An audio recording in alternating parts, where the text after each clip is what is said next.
In this video tutorial, we're going to look at how to get started using Microsoft PowerPoint in the classroom. And this is basically the beginner's guide to using PowerPoint. So if you've never used PowerPoint, or if you've maybe used it a little bit but been kind of intimidated by it, this is the video for you. Let's get started using PowerPoint. I'm just going to go down here and I've got it pinned to the taskbar down here. And you can see that this is PowerPoint 2016. I'm just going to go ahead and click on it to open it up. Now, even though this is PowerPoint 2016, if you have an older version of PowerPoint, this video is still a good one to watch because the same basic functionality will still work in older versions of PowerPoint, going back all the way to about 2007. So if your version of PowerPoint is 2007 or newer, you're good to go with this tutorial.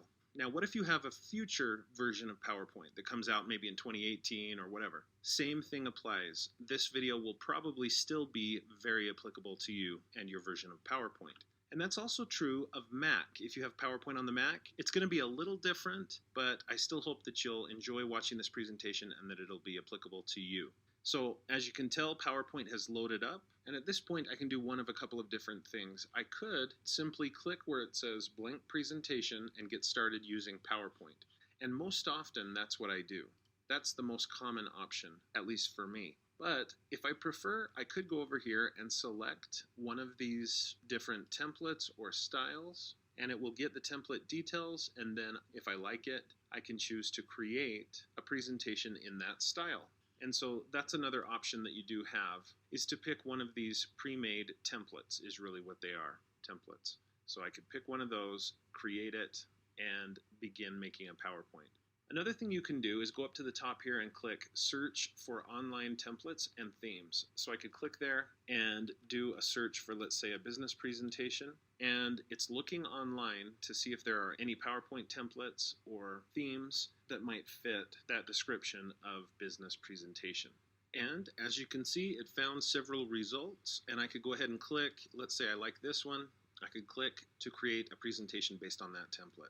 So it's definitely worth looking through these results, searching here, and looking at the templates that are available here. But like I said, more often than not, I just open up PowerPoint and I click blank presentation. That opens up PowerPoint, and let's take a minute to talk about the layout that we have to work with here. And there's some terminology that you'll need to know. First, we have tabs. Across the top, each of these is a tab. And when you click on a tab, it gives you a series of tools on something that they call the ribbon. Okay, so I click the Home tab, it gives me the Home ribbon, and I get a whole bunch of these tools. Now these tools are organized and grouped together in groups. So we have a slides group, we have a clipboard group, a font group, a paragraph group. If I click on the Design tab, I get a Themes group, a Variants group, and a Customize group, and so forth. And so it's important to know that terminology. Now, a few of these groups also have a little button called the Launch button. And the purpose of the Launch button is this. Microsoft has tried to put all of the options for fonts, for example, here in this group. But there are too many options to fit. They just don't fit in the space available. And so if you click in a text area and then click on that Launch button, it launches additional options that you can use that couldn't fit in such a small space here. And so that's the purpose of the Launch button. So to review, we have tabs. Each tab gives us a ribbon. The ribbon is made up of groups, and some of the groups have launch buttons. Okay, that's enough talk about the layout of PowerPoint itself. But now let's look at the components of my actual presentation. Here we have on the screen a slide. This is slide number 1. And this is where I can do the editing for this slide. On the left side of the screen, I have a little thumbnail of the same slide. So this small rectangle represents this larger slide. And to begin creating my PowerPoint, it's as simple as clicking here where it says double tap to add title. Now, that sounds like it's talking about a tablet, but I'm on a laptop here, so it's kind of funny that it says it that way. In your version of PowerPoint, it probably will just say click to add title. So don't be thrown off by that. So I'll just click there and add the title of my presentation, which is going to be the parts of speech. Okay, so I just type that right in, and then I can click here to add a subtitle. And this could be my name, it could be the class that this is part of, or it could be something else. In this case, I just need a second title. So the parts of speech, a review. So I am basically done now with slide number 1. The downside, though, is this slide looks kind of plain. Okay, it's just black and white, mostly white, and that just doesn't look that great. So in order to remedy that situation, I'm just going to go up here where it says Design, and I click, and there's a bunch of design themes that I can choose from. Now, these themes, it looks like there's 7 of them, 7 or 8, but I can click here on this arrow, and that gives me many, many more to choose from. Now, if this still isn't enough, remember that back on that first screen when I open up PowerPoint, there were options to look online to get additional themes. So don't worry if you think that this is not enough themes. There's so many more that I can get online and use in PowerPoint. All right, I'm going to go with this one here, but there's so many different nice themes to choose from. And as you can see, when you put your mouse over them, you get a preview of what they would look like. And so it's really handy and nice to be able to just get a sense of what your presentation would look like with different themes. I'm going to stick with this one called Slice. So I click on it, and it's applied to this slide. Great, so I am done with slide 1. Now I want to create slide number 2, but how do I do that? Well, there's a couple of different ways. First, I could go to the Home button and go to the Home ribbon. And what Microsoft has done is they've put all of the most commonly used and needed features here on the Home ribbon. So when you click Home, you're getting the most common features, the best stuff that's used the most. And that's where I'll find New Slide. So I click New Slide, and it gives me a slide number 2. Now you'll notice a difference between slide 2 and slide 1. Slide 1 is set up to be the title slide of this presentation. And so the text is specifically placed in a different area of the screen to show that this is special. This is the opening slide, the title slide. But I'm going to go back to slide number 2, and you can see it's different. Okay, so I will click to add my title. And you know what? I'm noticing this is kind of a funny layout. I was not expecting this, but the title is at the bottom of the screen. Okay, so let's say I want to focus on nouns. I can just type the nouns, and my title is at the bottom. To be honest, this is just a little bit too radical for me. So in just a minute, I'm going to change it up. But for now, I'm just clicking to put in the content. In addition to this title of this slide, I'll just put in person, place, thing. Sometimes people say idea is a separate category for nouns. So I guess I'll throw that in too. So there we go. I'm done with this second slide. But to be honest, this is too much for me. I'm not used to having the title of the individual slide at the bottom of the screen. So I'm just going to have to go back up to design, and I'm going to have to pick a different design theme. Maybe this one. But isn't that nice that you can change your mind at any time in the creation process? And even after you've used the presentation with a class, if you decide, no, that didn't quite work the way I was hoping, just go in, choose a different theme, and it reorders everything. Notice that my text moved, the fonts all changed, and it was done very easily. So I like the look of that a little bit better. I guess I'm a traditionalist. Okay, so that is one way to add another slide. You just go to the Home tab, Home ribbon, in the Slides group, you click New Slide. Now, some of these buttons, especially the larger buttons in PowerPoint, will have 2 parts to the button. They don't all have it, but many do. The top part is just a simple one-click option. If I click here, I'll get a new slide. But the bottom part, if you click, gives you additional options. So watch for that. Sometimes the additional options are pretty exciting. So for example, if I just click New Slide, it gives me a generic blank new slide. But if I go here to the bottom part of the button, I click, and I can get a slide that's good for comparison. It's got 2 sections, and I can compare and contrast these 2 items. Here's an option for picture with a caption.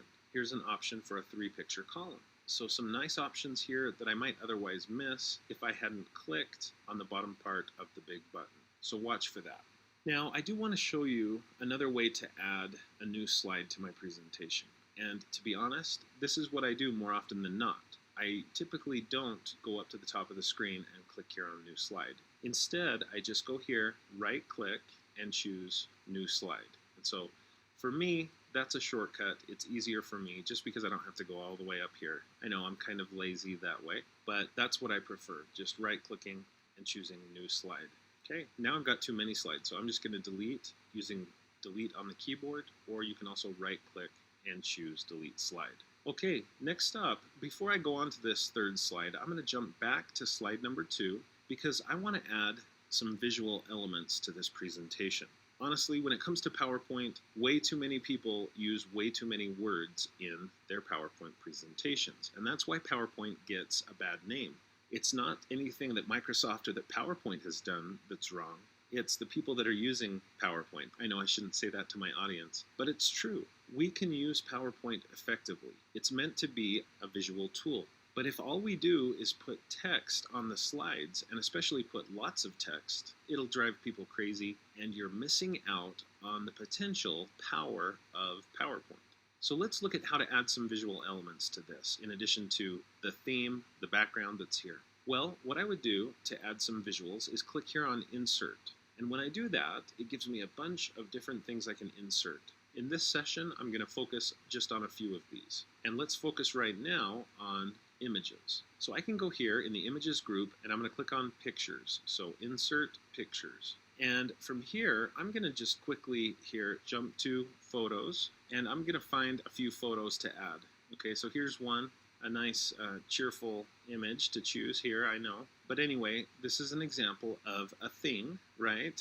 Not necessarily a person anymore. So I'm going to stash that there. And because this photo was on my computer, it was easy for me to click Insert, Pictures, and find it and upload it. But I don't know if I have a picture of a famous person on my computer or of a place or an idea. I don't know if I've got that. Well, look, here in the Images group, there is an option for online pictures, and this is really good. Just click that, and Microsoft will open up a portal, basically, to the internet, and you can do searches from right within PowerPoint, and you can find images to use. And notice it is a Bing image search, which makes sense, being Microsoft PowerPoint. So I'm going to do a search for a famous person. So the lead singer of U2. So I select that image, I click Insert, and that image is added to my presentation. Isn't that nice? And I can do the same to find an example of a place. I'll just do a search for Florida. And you'll notice that things are loading faster now. The first time that you insert an online picture, it may be a little delayed. So don't be discouraged if that first time it's kind of slow. So here's a nice picture of Florida that I'd like to use. So I just clicked on it to select it, and I click Insert, and it pulls that image into my presentation. Now you probably noticed that I'm resizing these images just by clicking on the corner. You'll notice that there are handles, and that's what they're called. That's the official term. And each of these handles will change the image in some way. So you can see that one distorted it. And so I want to actually undo that change. Up here in the upper left corner, there is an undo button.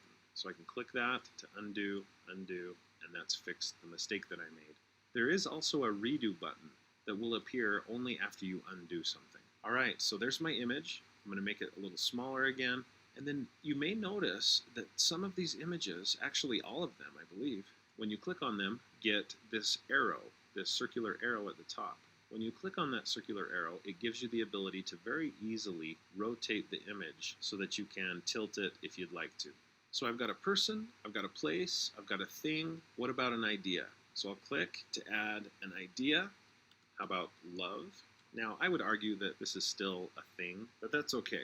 I'm just going to go ahead and add that anyway. So now I've got these 4 images, one for person, one for place, one for thing, and one for an idea. So let's try out this presentation so far. I'm going to click back to slide number 1, and I'll go down to the bottom of the screen, and I'm going to click here where it has this slideshow symbol, and I'll click, and it starts my slideshow. So the parts of speech, a review. Remember, this is my title slide. I want to advance now to the first real content slide. To do that, I just tap on the keyboard, and I like to tap the right arrow on the keyboard. So you just tap that, and it advances the slide. The left arrow reverses and goes back one slide at a time. You can also use the down arrow and the up arrow to do the same thing, but I prefer the right arrow and the left. Some people actually prefer spacebar. If you tap spacebar, it advances the slide, which is nice because the spacebar is a big button. You can also hit enter, so there's several different ways that you can advance this slide. For most teachers, presenters, and business people, most of us end up getting a presenter remote, which is kind of a nice thing. If you're interested in a presenter remote, I'll put a link in the description below for the best presenter remote I've ever used. It's really amazing. I'll also put some links to some cheaper ones that I've used and have had great success with. So check those out. It really is a nice addition to a teacher's tech tools, and especially to the use of PowerPoint and also other presentation tools. So I'm liking this presentation so far. I think it looks great, but it's got some issues. And the main thing for me is, how do I display these pictures in a way that's not so cluttered, that makes more sense with the text on the screen? So I'm going to get out of presentation mode by tapping Escape on the keyboard in the upper left corner. That gets me out and back into editing mode. Here in editing mode, let's see what I can do. First off, it might be a good idea to separate these words so that they're spaced a little further apart. So to do that, I can just click after person, hit enter, and notice it wants another bullet there. But if I hit enter again, then it doesn't. And I can also hit backspace or delete to remove the dot. So I'm going to do that a couple times. I'll probably run out of room. And I did run out of room. So did you see what happened? The font of the words got smaller. Now, one thing to remedy that, if I wanted to, I could stretch out the text box. The space available to me gets bigger, and so the words are able to be bigger. Now, with that, I have a lot more space to work with. It still may not be enough to make it so that everything will fit with the pictures and everything, but it is an improvement. And so now I can shrink down the images a little more and just make it a little more likely. Okay? And you saw there how my skeleton flipped sides. I just clicked and dragged so far to the left that he flipped. So anyway, that's a lot better. I still feel like I'm cramped for space, but at least that's better. Now, an alternative option would be to just put person and U2's lead singer together, and then I could insert a text box, click, and type the word place, okay? So basically, I don't have to stick to having text just here at the left. I can match it up so that there's text directly with the pictures that I choose. In this case, though, I'm fine with having everything mostly at the left of the screen. So there's the person, there's the place, there's the thing, and there's the idea. So that fits fairly well. Okay, the other thing I can do to spice this up and to make it so that it's less cluttered, I guess, is I can add some animation. And to do that, you're going to want to go here to the Animations tab. That brings up the Animations ribbon, and I can start to animate these items on the screen. Now you'll notice most of these options are grayed out, but here's a good option, Animation Pane. If I click on that, a panel opens up on the side, and that's going to come in handy as we get started. Okay, if I want these things to be active so that I can use them, what I need to do is click. Click on something, whether it's text or whether it's picture or whatever it might be. So I'm going to click here on our person, and now notice what I can do. I can choose an animation style, okay, and there are lots of these. And one thing that beginners to PowerPoint are tempted to do is to try out every single one of these. Okay, I can make these pictures swivel in and swing in. I can have them zoom in, grow and turn, and some of these are just awesome. They look great. But to be honest with you, more often than not, the best option is just appear or fade or something a little more subtle so that it doesn't distract and detract from your main points. I'm going to go with appear, so now this image will be animated. Next up, I'll click on the second image and choose appear for that one, and the same for each of the other images. Okay, so let's go back and try the whole presentation and see what it looks like. There's my title slide, there's my first content slide, person, place, thing, idea. Every time I tap to advance the presentation, one of the pictures is animated and brought into the scene. I'm going to click escape. All right, so I want to also point out with animations, in addition to just adding the kind of animation, when you've got a certain animation selected, you can look up here and you can see some options for it. So this animation will happen on a click. So when I click or when I tap to advance the slide, that's when the picture gets animated.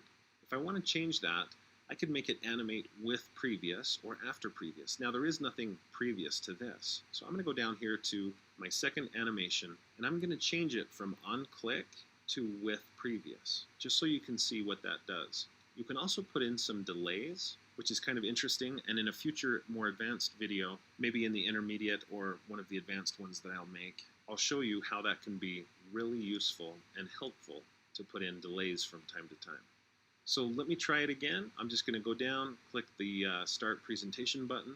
So now I press and they're both animated at the same time. Why? Because I selected the animation for this second image and told it to animate with the previous animation. So at this point, you really do know everything you need to know to get started using PowerPoint.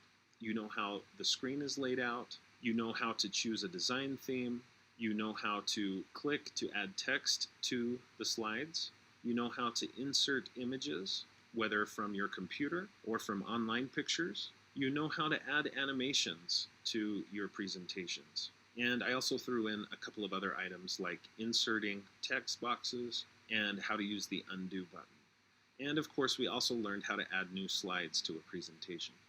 So at this point, I could just continue to click and create slide after slide. I could just continue to click to add titles for the slides, so the verbs, click to add content, and I could just continue to develop this nice presentation. When I am completely finished, what do I need to do? I need to go here to File. Okay, and File looks like a tab, just like all the rest of these tabs, but it's actually a little different. When you click on File, it doesn't open up a ribbon. It takes you to this screen with a panel at the left.